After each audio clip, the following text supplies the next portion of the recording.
and we are heading out to the gym. After about 3 weeks, it's been about 3.5 weeks. I went to the gym once, but then we had Chuseok, which is the Korean Thanksgiving, and then just kind of got lazy, and it was like, okay, well, we'll do the lazy thing. So yeah, we got that going on. What do I do? I know there's a number of people that have asked me the question, like, well, what do you do since you retired? And people ask me, you retired early, that's cool, but what do you do?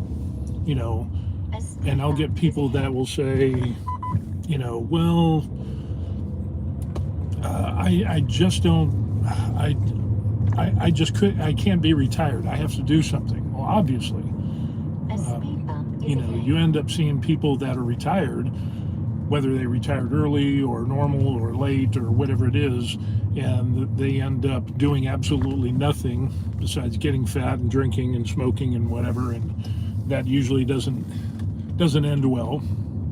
So we got that going on. But I've found, since retiring from the military and then retiring, you have to have a plan. You have to do something, and you need something to engage your mind, your body, your soul, spirit, whatever you want to, get into there. Mentally, you have to engage your mind. So there's a lot of stuff that you need to do to be able to stay active. Whoa. That dude massively ran a light, and almost the car that just went by just almost T-boned someone. Holy crow. That wasn't just like a little bit of a red light. That was like massive red light. Wow. Better be a big emergency. So anyway, it ends up, you got to have a plan. You have to have a plan to do something, whether it's physical activity, hobbies, sports, hiking, walking, going to the pool, pickleball. I guess that's a thing these days. Pickleball is a thing. So you got to find something to do. And being retired over here in Korea, I know there's a lot of people that will, they're kind of like, well, what do you do? What can you do? It's like, well, there's a lot of stuff you can do. There's, you can go hiking. You got to find something to do. There's so much to do in Korea. And it's like, a lot of guys will be like, well, I used to have my own workshop and I used to do this. Well, if you have access to the military base and you're close to Camp Humphreys, the cool thing is Camp Humphreys has an arts and crafts center that has a workshop, a wood workshop that is decked out to the T. So you just got to go through a little bit of a class on how to use the equipment, get a little safety training or whatever. And they have a full-on wood workshop that table saws, planers, all kinds of tools and everything. And it's there for free, They also have 3D printers there. I actually haven't done that because I got my own. But, yeah, that's something to take a look at there. So, and then they also have, being an arts and crafts center, they've got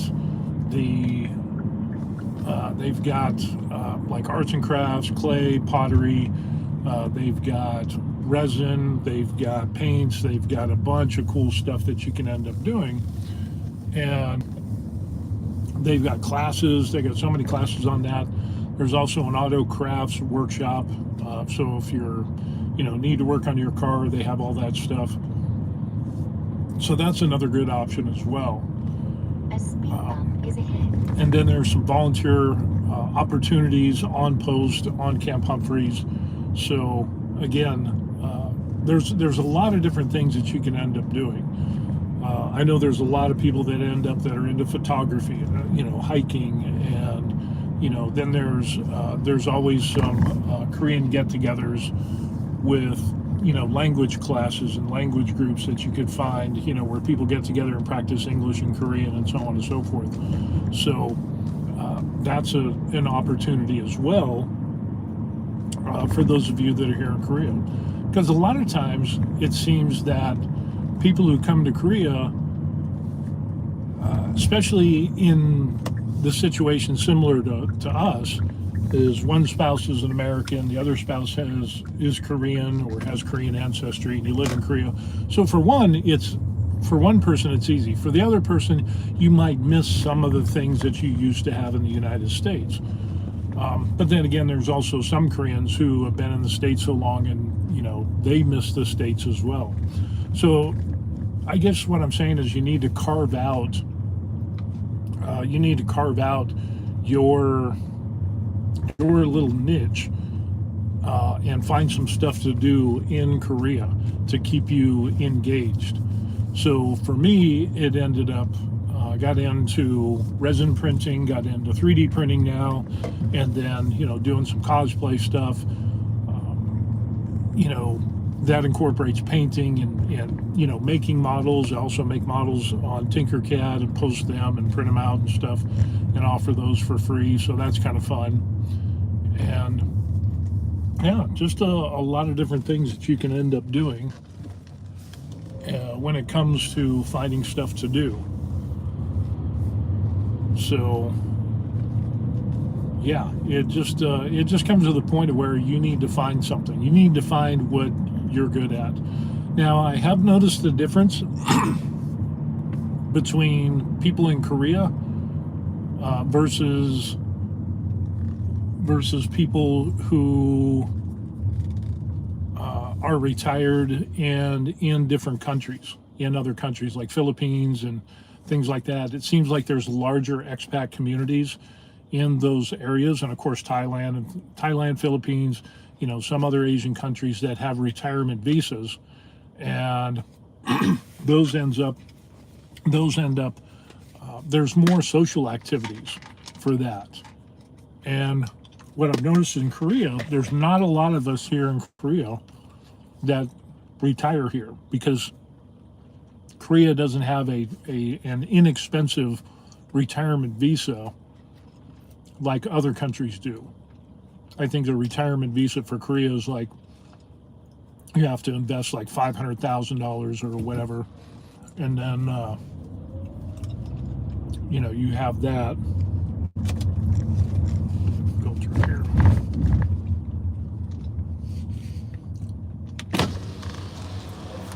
Hello, good morning. How are you, sir?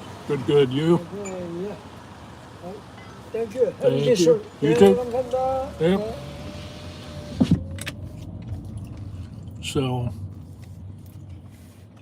what I've noticed is that there's not as many retirees here in Korea, because one, there's not a retiree visa that's affordable to most people. And so I'm talking, people that are making maybe $50,000 a year, to about $100,000 a year or whatever.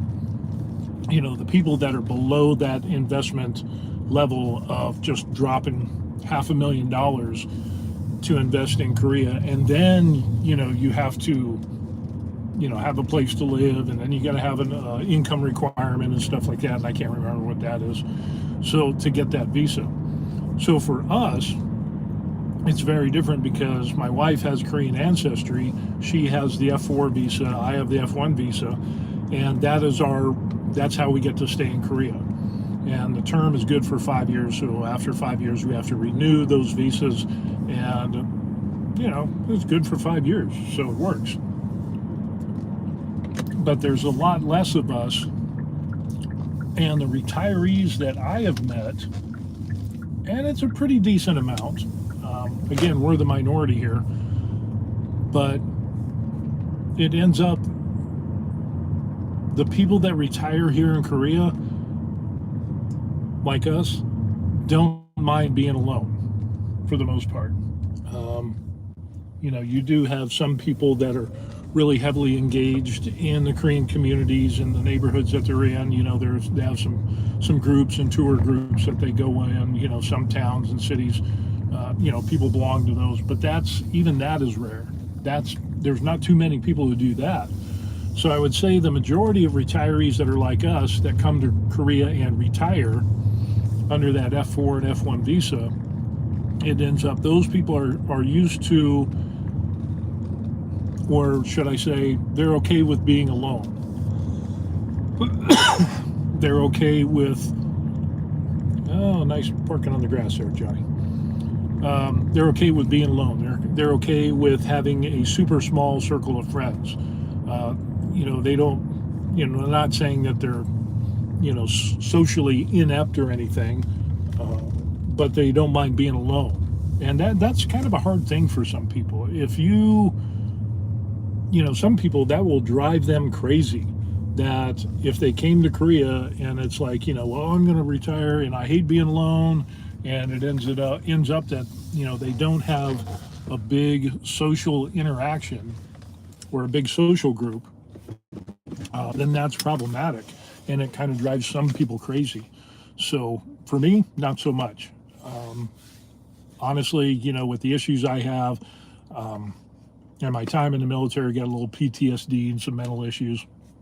What are the odds?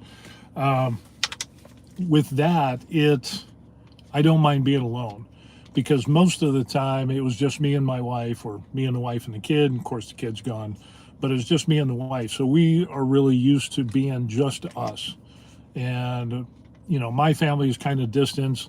And when we were gone from Korea, of course, we're away from the wife's family and stuff like that. So, again, that forced us to rely on each other and to be, I guess, kind of loners, or comfortable in being just us. So we're in a position now of where, there's a couple of people that we hang out, a few, and it's really rare. But that it's kind of nice to have that, but it's not something that I would stress about if we didn't have any friends. As long as I got my hobbies and stuff like that, I'm good to go. So anyway, that's what we got going on. Definitely got to find something to do. The weather's getting better. It's supposed to be about 71, 72 degrees, somewhere around there. Again, it's October. It's going to be my birthday month. I'm going to hit the big 5'9". And then, we're going to, I think around my birthday, we're going to take an overnight trip, or spend a couple of nights up in northeast Korea, up in the mountains, Gangneung or something like that, and we'll get some more coffee beans. We'll go see the mountains. We'll see the leaves changing color, which the leaves are already changing colors. And I don't know if you can see it, but if you can check. Can I zoom? Yeah, I can zoom. But you can see some of the trees the leaves are turning. So it's the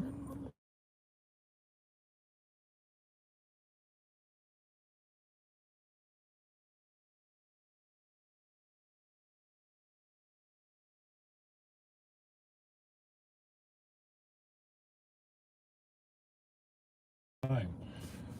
So anyway, the good thing is we're just going to continue doing what we do. We're going to end up continue working out. Need to get back to the gym. I feel bad about not getting back into the gym and taking basically 3 weeks off. It's kind of like, oh no.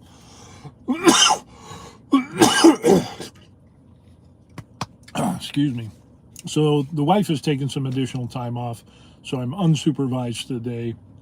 But yeah, it ends up it's pretty good. Getting back into the swing, and usually we're going to the gym about 3 days a week, which is good. Depending on what goes on, I might drop that down to 2 days, so just do like an upper and lower body workout, or maybe just 2 full body workouts separated by a few days, and we'll see how that goes. But other than that, we're going to continue on working on the cosplay stuff, 3D printing, going to do some modeling. I'm working on a project now that is kind of cool, kind of like a sanding box, air gather dust type thing. So we got that going on. And that's about it. So anyway, just want to do an update of what's going on here in Korea and let you all know. And we'll continue. I've also got a video that I need to edit. We had our trip to Vietnam. I've got a ton of video clips, and I made like 30 to 60-second video clips, maybe up to 1 or 2 minutes, 3 minutes. But I've got a ton of those, and I don't know if I'm actually feeling kind of lazy. I don't know if I'm going to do that and actually make a video. We'll see how that goes. But yeah, I don't know. Just so much to do and so little time. But anyway, be sure to like and subscribe to the channel to stay abreast of what we're doing here in Korea, whether it's hobby stuff, working out, retired in Korea, blah, blah, blah. You can contact me. There's a link that you can find, official thevariedlife@gmail.com, if you just want to say, hey, business ideas, or, you know, I'll do review on products and stuff like that. Yeah, if it happens, great. If not, great. Doesn't bother me. It's not like my life or depends on it or anything, but it's just kind of some cool stuff that we're thinking about doing that I would like to do. So anyway, with that being said, we're going to go ahead and sign off, and Chuseok is over. So getting back to the grind, and we'll see you on the next video. Peace.